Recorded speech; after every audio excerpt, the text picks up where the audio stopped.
মানে কি টপিকটা আপনি প্রশ্ন করেন সে উত্তর দিবে। আমি আপনাকে প্রশ্ন করি।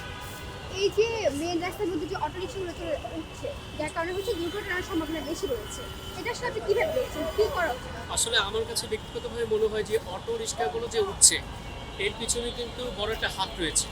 মানে ব্যক্তিগতভাবে যেটা মনে হয়, কারণ বারবার কিন্তু কার্যকর একটা ফলাফল পুলিশ বাহিনী বলেন, আপনার অন্য কোনো বাহিনী বলেন, সবাই কিন্তু কাজ করার চেষ্টা করছে, কিন্তু তারপরে দেখবেন 2 দিন একটা অভিযান চলে, 2 দিন পরে কিন্তু আবার পরবর্তীতে কিন্তু আবার অটোগুলো রাস্তার মধ্যে চলে আসতেছে। কিন্তু এই রাস্তায় কেন চলে আসবে? 2 দিন তো অভিযান চললো, তার মানে পরের দিন হচ্ছে বন্ধ হওয়ার কথা। এগুলো হচ্ছে অবশ্যই রাজনৈতিক সত্য ছায়ায় এই জিনিসগুলো হচ্ছে মেনটেন করা হচ্ছে উপর মহল থেকে। আমার কাছে মনে হয় কার্যকরীভাবে যদি উপর মহল থেকে এই জিনিসটা চাপ দেওয়া হয়, কার্যকরী ফলাফলটা তখন আসলে আসে।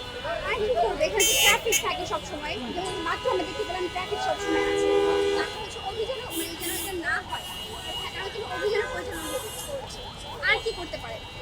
এই ক্ষেত্রে হচ্ছে আপনার ট্রাফিক পুলিশকে যে আপনার লাইনগুলো দেখতেছে এটা বন্ধ করে দিয়েছে, এই লাইনগুলো ভাবে স্পেসিফিকভাবে বলে দিবে বা একটা বড় একটা ব্যানার করে দিতে পারে যে এখানে ট্রাফিক সম্পূর্ণভাবে নিষিদ্ধ।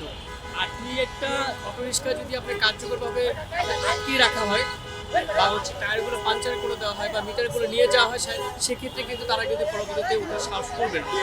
করছে যখন অভিযান পরিচালনা হচ্ছে, তখন ওদের রিক্সাগুলো নিয়ে যাচ্ছে ট্রাফিক জি। নিয়ে যাওয়ার পরে হয়তো কিছুদিন থাকে, ওটা সীমা মানে একটা টাইম থাকে, ওই টাইম পর্যন্ত রেখে আবার জরিমানা দিয়ে আবার নিয়ে আসছে, আবার সেম কাজগুলো করছে, বারবার এগুলো।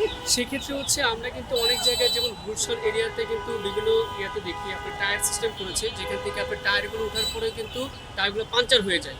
তো আমি মনে করি কারণবাজার যেহেতু ব্যস্তময় একটা এরিয়া বা ব্যস্তময় একটা শহর, সেক্ষেত্রে হচ্ছে এখানে এই ব্যবস্থাগুলো করে দিতে পারে তারা। তাহলে হচ্ছে ফর থ্যাংক ইউ।